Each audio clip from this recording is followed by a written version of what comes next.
friends. So I wanted to share with you a project that I did last October because a new one is coming up soon.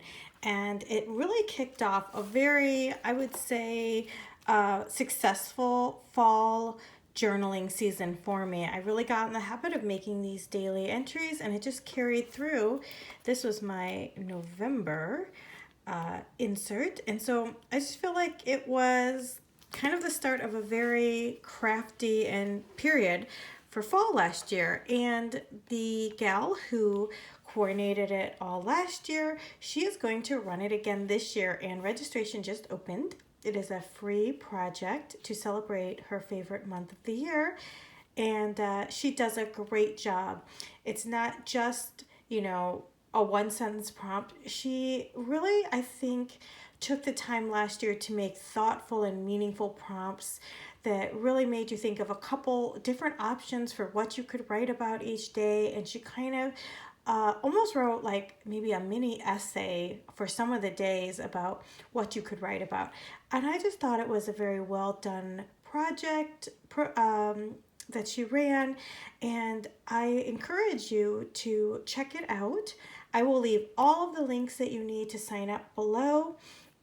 And I thought that to encourage you and give you an idea of what the project is like, I would flip through my insert from last year.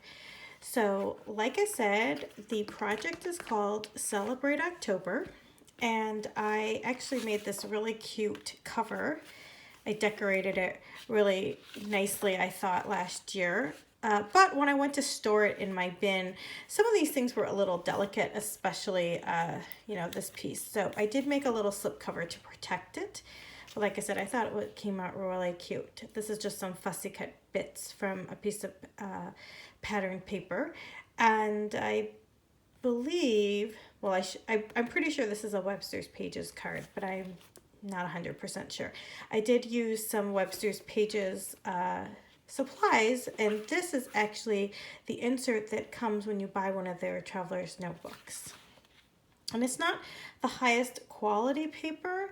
It's definitely more what I call a jotter paper. So you'll see that there is a lot of shadowing, but that doesn't really bother me for this type of project. And also what I did was it's not a full-on junk journal because the pages that I used aren't actually junk. They're gorgeous pages from the fall editions of some Daphne's Diary magazines I used. So what I did was I disassembled my insert and then I put in pages randomly from the magazine and I stitched them closed again.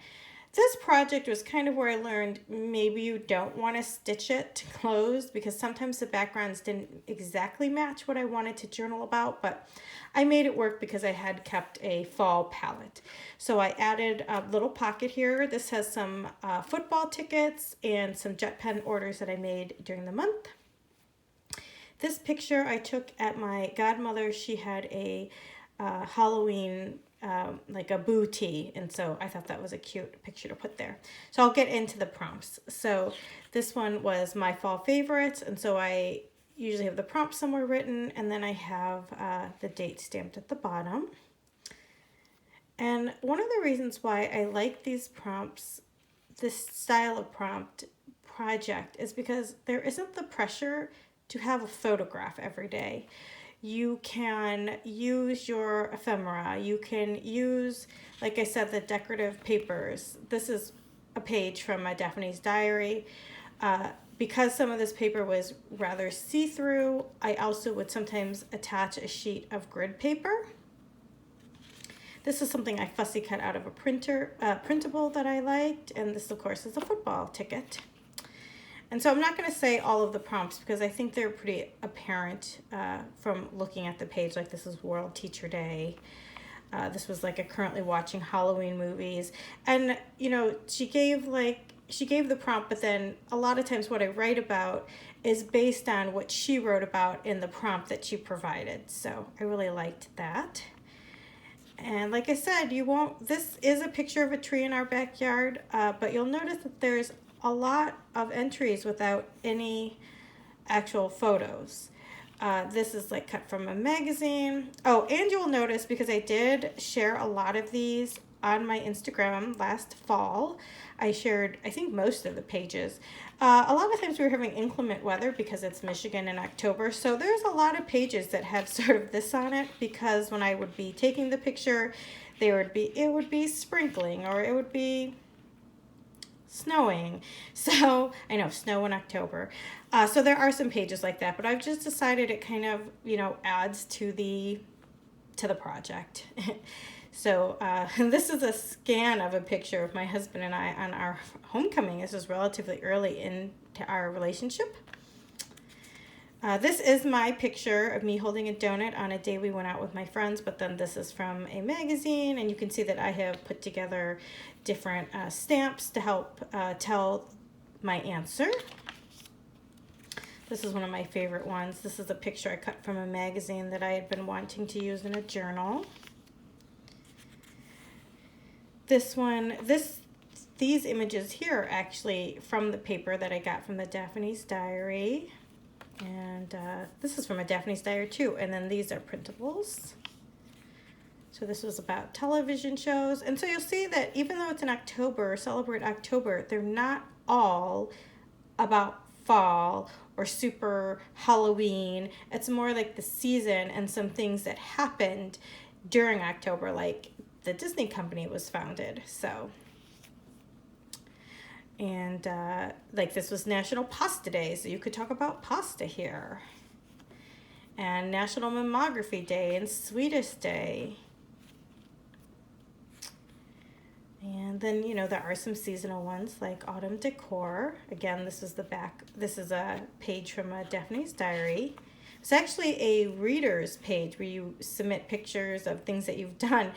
But I just thought it had really beautiful illustrations, and I just kind of covered up what the people sent in. And this was a piece of found artwork that my son had done actually a couple of years ago. I think I still had a kindergarten piece, so I just decided to throw that in. So this is about apples, National iPod Day. This is about autumn colors. And I love to stamp. So obviously I went to town. This is one of my favorite layouts. And I took this when we went apple picking that year. This one was about National Food Day. And I think I was going to put a recipe here, but I never got to it. So, oh well. This was about getting ready for Christmas. So there's only 2 months till Christmas, which kind of gave me pause because I didn't realize how fast it was coming up. And then this is National Pumpkin Day. This is National Black Cat Day, and I do have a black cat, and I have a picture ordered, but it just hasn't arrived. When I went to get this out to make this video, I realized I had not actually finished putting in all the pictures. So I do have a picture of my cat to put here. This is part of the printable that I used earlier on. This is a bookshelf printable, and I used part of it here. This is all about candy and National Chocolate Day. Lots of fun. This is what I mean. This was the second side of like pumpkin food, talking about pumpkin and how you can eat it and the health benefits. So it didn't really go with National Chocolate Day, but it still has that sort of fall theme. So I made it work. And then this was National Checklist Day, and I didn't have that much to say, so I just had a lot of fun decorating it. And this last page is going to be Halloween, and I have, I actually stored this with the pictures in, just kind of slid in here, but I removed them before sharing because they're actually of my kids trick-or-treating with some friends, so I didn't want to share it here. And then this is cut out from a magazine because I just thought it was so cute. And yeah, that's the end of my project. This was last year's Celebrate October. There's going to be a new one starting. Like I said at the beginning of the video, I will link to it. And I just thought it would be fun to show you how last year's project went, and so that you can decide if you would like to join on this one. And Melissa is very good about, you don't have to do it every day. It's your project. You can do as little as you want or as much as you want. So I really like that she was very encouraging about participate to the level that you want to participate and, have fun.